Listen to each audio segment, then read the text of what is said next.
Pemirsa, wacana kenaikan tarif ojek online kini tengah mencuat menjadi perbincangan masyarakat. Bagaimana pihak Kementerian Perhubungan Republik Indonesia mempersiapkan aturan dan juga tarif ojek online saat ini, dan sudah bergabung dengan kami Dirjen Perhubungan Darat Kementerian Perhubungan Republik Indonesia, Budi Setiadi. Selamat siang, Pak Budi. Selamat siang. Jadi Pak Budi, mengenai tarif bawah untuk ojek online ini, apakah memang betul bisa diartikan sebagai kenaikan tarif ojek online atau seperti apa sebetulnya wacananya? Ya, sampai dengan saat ini sebetulnya kita masih melakukan penghitungan dengan melakukan merespon berbagai macam masukan-masukan dari dua aspek besar untuk bagaimana kita menentukan harga tarif itu sendiri. Jadi kita ada dua hal yang menjadi pedoman, yaitu adalah yang pertama biaya langsung dari operasional kendaraan bermotor, dan juga biaya tidak langsung dari kendaraan ojek online tadi. Ada dua hal ini. Nah, dua hal ini kita breakdown dalam beberapa komponen. Kita sudah menghitung ada kurang lebih sekitar 11 komponen yang kita akumulasi, masing-masing sekian persen memberikan kontribusi untuk menentukan harga yang pas untuk per kilometernya. Memang betul yang disampaikan Pak Menteri Perhubungan, dan kita juga selalu melaporkan kepada beliau perkembangannya, bahwa untuk tarif per kilometernya tidak mungkin kita sampai dengan di atas 3.000 yang sampaikan Pak Menteri tadi ya, 3.500. Karena itu taksi online saja sekitar itu. Masa mungkin untuk yang ojek online sampai seperti itu kan, nanti konsumennya tidak ada lagi atau kemudian beralih, atau kemudian seperti disampaikan Pak Tulus akan memancing penggunaan kendaraan pribadi lagi gitu. Kemudian dari 5 kali kita melakukan uji publik untuk rancangan peraturan menteri terkait ojek online ini, ternyata tidak semuanya menghendaki ada kenaikan atau ada mungkin harga yang lebih dari sekarang. Di Makassar, kemudian juga di Semarang, dari para peserta yang hadir, sebagian mengatakan bahwa tarif yang sekarang itu sudah cukup mencukupi bagi mereka. Karena mereka juga memperhitungkan, kalau misalnya mungkin ada kenaikan, bisa saja kemudian pelanggannya tidak menggunakan sepeda motor ojek tadi. Jadi dari dua uji publik yang kita lakukan di dua kota besar, di Makassar dengan di Semarang, sebagian peserta menghendaki dengan tarif yang ada sekarang ini.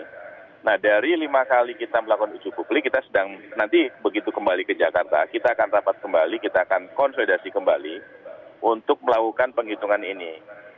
Kemudian di dalam penentuan tarif ini nantinya tidak kita masukkan dalam rancangan peraturan menteri, tidak kita masukkan dalam normanya, tidak kita masukkan di situ. Nanti ada dua rekomendasi. Yang pertama ada dengan menggunakan surat keputusan Dirjen, SK Dirjen untuk tarif itu. Yang kedua bisa juga kita membuat dengan SK Gubernur. Karena masing-masing daerah tentunya mungkin berbeda menyangkut masalah keuangan itu sendiri. Gitu, Mas. Pak Budi, apakah sudah ada ancang-ancang berapa? Karena Anda sudah melakukan uji publik di beberapa kota, tadi Anda sebutkan demikian.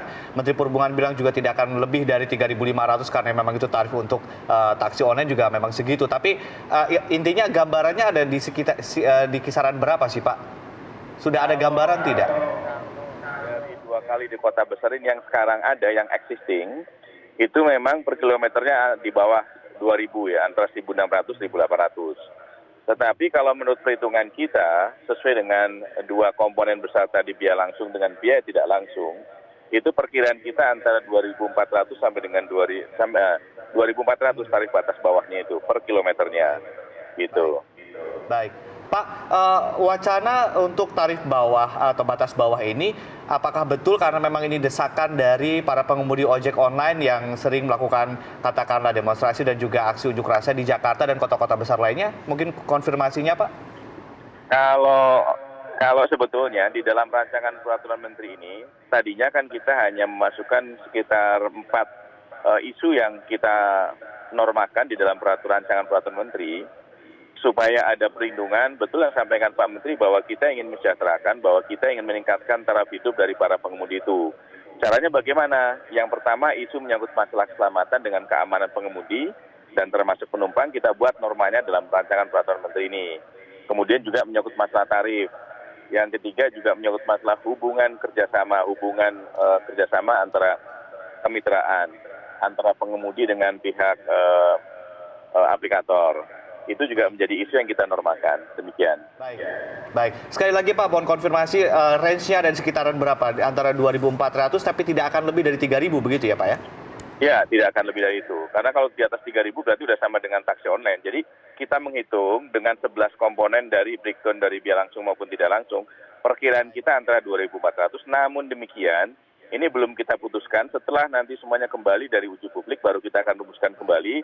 Dan itu nanti normanya ada dalam SK Dirjen atau kemudian ke SK Gubernur, dan nanti akan kita buat zonasi masing-masing daerah.